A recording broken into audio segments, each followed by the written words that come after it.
Hello दोस्तों, आज हम केमिस्ट्री का सबसे इम्पोर्टेंट टॉपिक पढ़ने जा रहे हैं जिसका नाम है क्वांटम नंबर्स। ठीक है, तो अगर क्वांटम नंबर आपको नहीं आता है तो समझिए केमिस्ट्री में आपको केमिस्ट्री समझना बहुत मुश्किल हो जाएगा। तो आज मैं आपको सबसे आसान तरीके से क्वांटम नंबर पढ़ाऊंगी, चारों प्रकार के, और एक शॉर्ट ट्रिक भी बताऊंगी जिससे आपको चारों क्वांटम नंबर आसानी से याद रहेंगे और आप आज के बाद कभी भी क्वांटम नंबर निकालने में कभी भी नहीं अटकेंगे।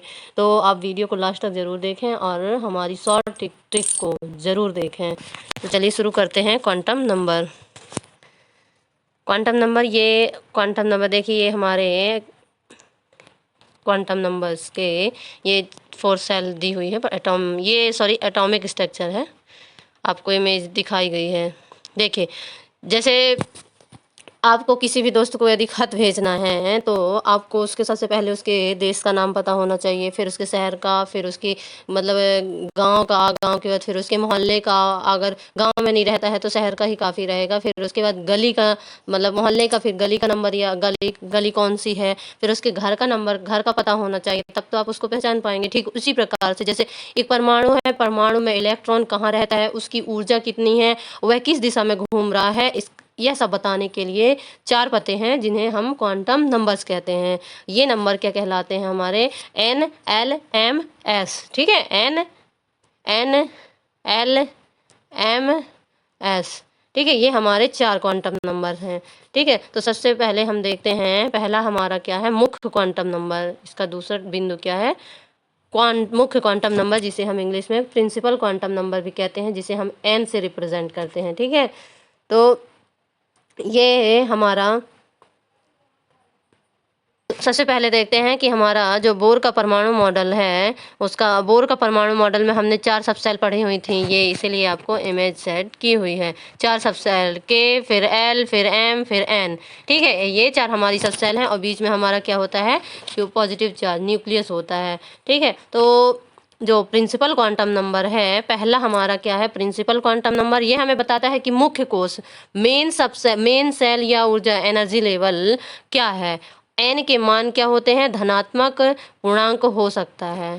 ठीक है, एन का जो मान है धनात्मक पूर्णांक होता है। एन बराबर पहला कोष, अगर एन बराबर 2 है तो दूसरा कोष एल होगा, अगर एन बराबर 1 है तो पहला कोष मतलब के होगा, और यदि एन बराबर 2 है तो दूसरा कोष एल होगा। यदि आपसे पूछा जाए कि एन बराबर के है तो कौन सा कोष होगा, कौन सी सेल होगी, तो हम बताएंगे कि एन बराबर यदि दूसरा मतलब 2 है तो एल से एल कहलाएगी। ठीक है, एन जितना बड़ा होगा इलेक्ट्रॉन नाभिक से उतना दूर होगा और ऊर्जा उतनी ही ज़्यादा होगी। ठीक है, एन जितना बड़ा होगा इलेक्ट्रॉन नाभिक से उतना ही दूर होता है। ठीक है, और ऊर्जा उतनी ही ज़्यादा होगी। ओके, तो चलिए देखते हैं हमारा दूसरा quantum number, azimuthal quantum number, जो क्या है? SPDF ऑर्बिटल के आकार में होता है। एजीमुथल क्वांटम नंबर को L से रिप्रेजेंट करते हैं और यह बताता है कि उपकोष या उपकोष, सबसेल या ऑर्बिटल का शेप, मतलब जो हमारा एजीमुथल क्वांटम नंबर है क्या बताता है? ये बताता है उपकोष या ऑर्बिटल का आकार कैसा है। मान लीजिए L का मान, मतलब L का मान बताया गया है कि L का मान 0 से n-1 तक हो सकता है। अगर L बराबर 0 है तो वह और S ऑर्बिटल में है, मतलब वो गोलाकार होगा। L बराबर 1 है तो वो P ऑर्बिटल, मतलब डंबल के आकार का होगा, ये डंबल के आकार का। L बराबर 2 है तो वह D ऑर्बिटल होगा, और L बराबर 3 है तो वह F ऑर्बिटल में होगा। ठीक है, अगला है हमारा तीसरा नंबर है मैग्नेटिक क्वांटम नंबर, जिसे हम M से रिप्रेजेंट करते हैं। यह बताता है कि ऑर्बिटल का ओरिएंटेशन मतलब इलेक्ट्रॉन किस दिशा में, X, Y या Z अक्ष पर है, किस अक्ष पर है, यह बताता है। कौन? Magnetic quantum number. ठीक है, M का मान -1 से +1 तक होता है, जिसमें शून्य भी शामिल है। ठीक है, M का मान +1 से -1 तक शामिल होता है, मतलब -1 से +1 तक शामिल होता है, जिसमें शून्य भी शामिल है। उदाहरण के यदि L बराबर 1 है तो M बराबर क्या होगा?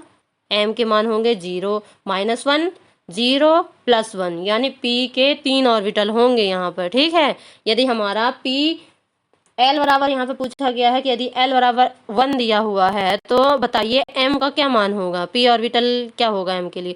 तो एम के लिए -1 0 +1 यानी पी के लिए 3 ऑर्बिटल होंगे। यदि एल बराबर डी सब सेल एल बराबर 2 दिया हुआ है तो डी सब सेल तो मान के एम के मान कितने हो जाएंगे, -2 -1 फिर 0 फिर +1 फिर +2, मतलब यहाँ पे 5 ऑर्बिटल कहला जाएंगे एम के। ठीक है, अब अगला हमारा चौथा नंबर है स्पिन क्वांटम नंबर। ठीक है, एक इलेक्ट्रॉन जो हमारा चौथा नंबर का क्वांटम नंबर है स्पिन क्वांटम नंबर, वो है इसे एम और एस से रिप्रेजेंट किया जाता है। ठीक है, वैसे तो सिंपली एस से ही रिप्रेजेंट किया जाता है और यह इलेक्ट्रॉन की घूर्णन मतलब स्पिन की दिशा बताता है। इलेक्ट्रॉन या तो अपनी धुरी पर क्लॉकवाइज घूमेगा या एंटी क्लॉकवाइज, या फिर सिर्फ 2 मान हो सकते हैं इसके। ठीक है, देखो पहला दिया हुआ है +1/2 +1/2 क्लॉकवाइज। ठीक है, घड़ी की दिशा की ओर, जैसे घड़ी ऐसे चलती है ना ये। और दूसरा दिया हुआ है इसका मान एंटी क्लॉकवाइज, मतलब ये घड़ी की विपरीत दिशा की ओर। ठीक है, तो एक ऑर्बिटल में अधिकतम 2 इलेक्ट्रॉन रह सकते हैं जिसमें स्पिन विपरीत होना चाहिए। ठीक है, 2 इलेक्ट्रॉन रह सकते हैं। यदि प्लस प्लस दिया हुआ है तो प्लस प्लस नहीं, नॉर्मल नहीं हो माना जाएगा। दोनों में से एक प्लस होगा और एक माइनस होना चाहिए। ठीक है, एग्जाम्पल अब हम देखते हैं कि ये चारों क्वांटम नंबर में से अगर हमको कोई बोलता है कि सोडियम 11, सोडियम का एटॉमिक मास कितना दिया हुआ है, 11 दिया हुआ है, तो इसका इलेक्ट्रॉनिक विन्यास, अब इसमें बोला गया है कि सोडियम का हमको चारों क्वांटम नंबर निकाल करके दीजिए। तो सोडियम का इलेक्ट्रॉनिक विन्यास कितना है, 1s2 2s2 2p6 और 3s1, मतलब लास्ट ऑर्बिटल 3s1 में जा रहा है तो ये 3s1 का ही होगा। तो चलिए एक उदाहरण हम करते हैं सोडियम 11 का, जिसका इलेक्ट्रॉनिक विन्यास क्रिया कितना दिया हुआ है, 3s1 दिया हुआ है। ठीक है, तो n बराबर कितना दिया हुआ है, 3 दिया हुआ है, l बराबर 0, m बराबर, अगर l बराबर 0 तो m बराबर भी 0 होगा, और s बराबर कितना हो जाएगा, s बराबर +1 1/, ठीक है, +1/2 हो जाएगा, +1/2। देखिए सबसे पहले तो इसमें ये देखा जाएगा n का मान, तो यहाँ पे 3 सबसे s की तीसरी ऑर्बिटल n बराबर 3 हो गया। ठीक है, दूसरा क्या दिया है l, तो l का मान 0/2 हो सकता है, 0 s के लिए, सिर्फ s के लिए 0 होगा। ठीक है, और m अगर l बराबर 0 दिया हुआ है तो हमारा l तो वैसे भी 0 हो जाएगा। अगर l बराबर 0 दिया हुआ तो m तो हमारा वैसे भी 0 हो जाएगा, और s बराबर 1 +1/2 क्यों आएगा, क्योंकि यह पहला इलेक्ट्रॉन है। ठीक है, सोडियम के अंतिम इलेक्ट्रॉन के लिए जो सेट देगा वो 3 हो जाएगा, फिर 0 हो जाएगा, फिर 0 हो जाएगा, फिर +1/2 हो जाएगा। ठीक है, निष्कर्ष में क्या निकलता है कि देखते हैं कि n क्या बताता है। अब हम आपको एक शॉर्ट ट्रिक बताएंगे।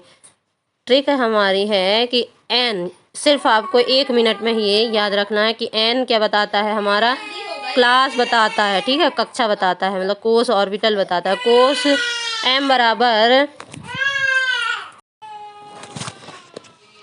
याद रखें, सिर्फ हमको ये याद रखना है क्या कि n कोस बताता है, l हमारा आकार बताता है, m क्या बताता है, हमारी दिशा बताता है, और s क्या बताता है, स्पिन।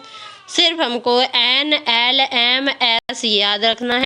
n हमारा कोस बताता है, l हमारा आकार बताता है, m हमारी दिशा बताता है, और s हमारा स्पिन बताता है कि कैसे क्लॉक करेगा। ठीक है, और n बराबर 1 2 3 याद रखना है। तो n बराबर 1 2 3, l 0, m बराबर 1 -1 से -1 +1 तक हो जाएगा मान, और s बराबर -1/2 और +1/2। तो चलिए आज के लिए सिर्फ इतना ही। हमारा वीडियो यदि आपको पसंद आया हो उसके लिए थैंक यू, और यदि आपको अच्छा लगा है और इसी प्रकार का वीडियो और भी देखना चाहते हैं तो आप हमारे चैनल को सब्सक्राइब कीजिए, लाइक कीजिए, बेल आइकन को प्रेस कीजिए, ताकि हमारा जो अगला वीडियो आपको जल्दी मिल सके। तो अब हम अगले वीडियो मिलते हैं, हम अगले वीडियो में हम आपको पावली का अपवर्जन नियम और हुंड का नियम, ये सब आपको डिटेल से पढ़ाएंगे। ठीक है, थैंक यू, बाय बाय।